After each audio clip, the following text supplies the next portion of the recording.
Now at noon, a heated Portland City Council meeting where the public got to speak its mind about the local response to the city's ICE facility. Why can't this council seem to come up with anything other than lip service and platitudes? Plus, the positives and enduring negatives from a new report about Oregon schools. We're going to zero in on the latest attendance numbers for students in the state.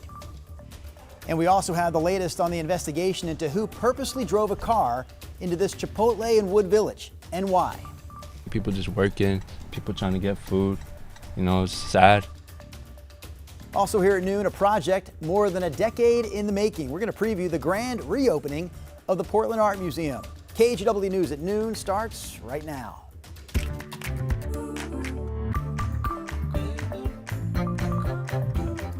Thanks for joining us this afternoon. I'm Drew Carney. The Portland Art Museum, we just mentioned it a moment ago, is getting ready to welcome people into its newly renovated space. KGW's Corey Johnson live there downtown Portland with the latest on today's ribbon cutting ceremony. So Corey, they're not giving you the scissors to do the job here, right? No, unfortunately, they're not giving me the scissors. They're still a few minutes out before they do have that official ribbon cutting. We're at that ceremony right now, and so I am talking in a little bit of a hushed tone as they just started this event. Now, museum leaders say the planning for this museum has been a decade and more in the making. This is today the official opening of the Mark Rothko Pavilion, and that pavilion will connect both historic buildings owned by the museum, creating a new main entrance. And KGW got a preview of those renovations ahead of the grand opening. That's the video you're seeing right now.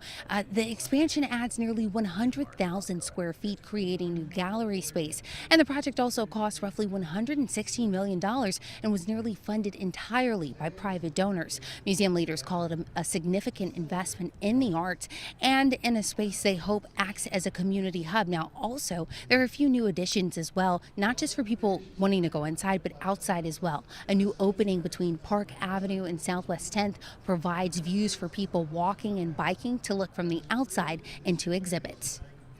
And it's so much more intuitive and easy to find all the beautiful art and the galleries. We've reinstalled all of the art, so it's a brand new experience. Even if you were here prior, you're going to experience the art and the galleries in a whole new way. And it's just welcoming and inviting and really more accessible for everybody in the community. And also to celebrate the opening, entry to the museum is free over the next 4 days, so until Sunday. So everyone is invited to bring their family and friends to come out and explore the museum over the next few days for free. And also tonight, Museum After Hours. It's a special party that's going to take place starting at 5 and ending at 9 for people to come out and also celebrate the opening a little bit more, Drew. All right, Corey Johnson live for us this afternoon along the South Park blocks in downtown Portland. Rod Hill, we're going to bring you into the mix here. What every good ribbon cutting ceremony needs is nice weather. So how's it looking for the rest of this afternoon? Yeah, really nice. I think the rain chance this afternoon is not zero. There's actually a weakening upper level low on top of us, but there's no moisture feeding into it. And right now we seem to be pretty stable. It is in fact dry. I've got more blue sky when I look around the city from the KGW weather deck than clouds.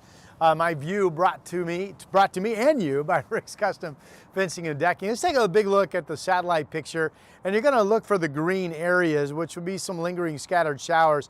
You've got to go down into southeastern Oregon, and then a few showers still nipping along to just offshore of the coast, and that is it. So our live cameras do show a dry weather story. Here's Chinook Winds Casino Resort camera in Lincoln City. Still a lot of clouds, 51 degrees, and reporting a raindrop because, again, we did see some of those showers on radar as well. But inland, the cameras are showing the dry story. 54 degrees in Salem, breaks in a mostly cloudy deck. And here in Portland, I think we're a little brighter than our capital city. You can see some clouds, but also some blue. And at high noon, we are at 52. So our day planner, which is a dry one for the city, moving forward, should have no trouble at all getting up into the mid-50s this afternoon with mainly light winds. And now we're off and running really with the dry forecast until Sunday. And Drew, Sunday is a forecast change. It does appear we'll have rain, and I'll have the complete 7-day forecast, of course, coming up. All right, we're looking forward to that, Rod. Thank you. New here at noon, Portland police have arrested a third suspect in the killing of a Somali refugee more than 3 years ago. Yesterday, CERT and crisis negotiation officers helped bring in 41-year-old Shaparia Lambert from Northeast Portland on second-degree murder charges. He's the third person that police have arrested in about the past month in connection with the shooting death of Shani Muhammad, a father of 8 who was working as an Uber driver when he was killed in March of 2022. The Multnomah County Sheriff's Office is investigating after someone drove a car into the Wood Village Chipotle last night. Deputies say it appears the driver did it on purpose. The car hit the front of the restaurant around 7 o'clock last night before the driver backed out and took off. Customers were inside at the time, but no one was hurt. Not surprisingly, the restaurant did have to close because of the damage, which included several broken windows. Kind of makes you feel bad because, it's like, what does the world come to, People driving their cars into restaurants, like people just working, people trying to get food, it's sad. Investigators are treating this as a first-degree criminal mischief case and are still trying to figure out who the driver was. Anyone with information about what happened should contact the Multnomah County Sheriff's Office. Now to a developing story this afternoon. Emotions went through the roof at last night's Portland City Council meeting where councilors discussed a policy aimed at the city's ICE facility. The idea on the table is to raise the cost of permits for detention centers in the city like the ICE building. But as KGW's Thomas Schultz explains, the public feedback at last night's session got wild. Well, attendees at the meeting had a whole lot to say as Portland City councilors discussed the idea of hitting detention centers with fees.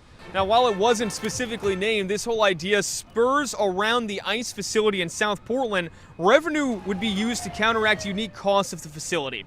In the proposal, councilors say Portland police have spent around $300,000 this year in operations near the building. The amendment claims pollutants like chemical residue from things like pepper spray have run into the water. People had strong reactions to this city council proposal. Some wanted to go into effect immediately. Others say it's pointless. We need to make sure that we do all we can to promote the reason for trusting government, and this is one first step. I want you all to vote yes. Why can't this council seem to come up with anything other than lip service and platitudes? No lip service, no platitudes! Action, action! We want action! Now, the city council did not vote on the ordinance, though did approve an amendment from Councilor Murillo. Still, all the while, there was a lot of pushback, as you just heard there, as some in attendance called for a recall of the city council. These are disruptions to the meeting. This is a warning that if there is continued disruption, you will be ejected. Can we please eject the individual screaming in the back of the room? The meeting continued to stall as people in attendance called for ICE out of Portland and pushed to have the permit for the ICE building revoked as well. In the end, no decision was made. A final decision on an ordinance will come at the next city council meeting. In downtown Portland, Thomas Schultz, KGW News. Half of the 200 Oregon National Guard members mobilized by President Trump last month are still in limbo after a new court ruling. Last night, the Ninth Circuit Court of Appeals issued an order that allows the federal government to keep control of the Guard. Northern Command had already downsized, sending 100 of those Oregon Guard members to Texas to demobilize. There's no word on how long the Pentagon plans to keep the other 100 Guard members ready to go.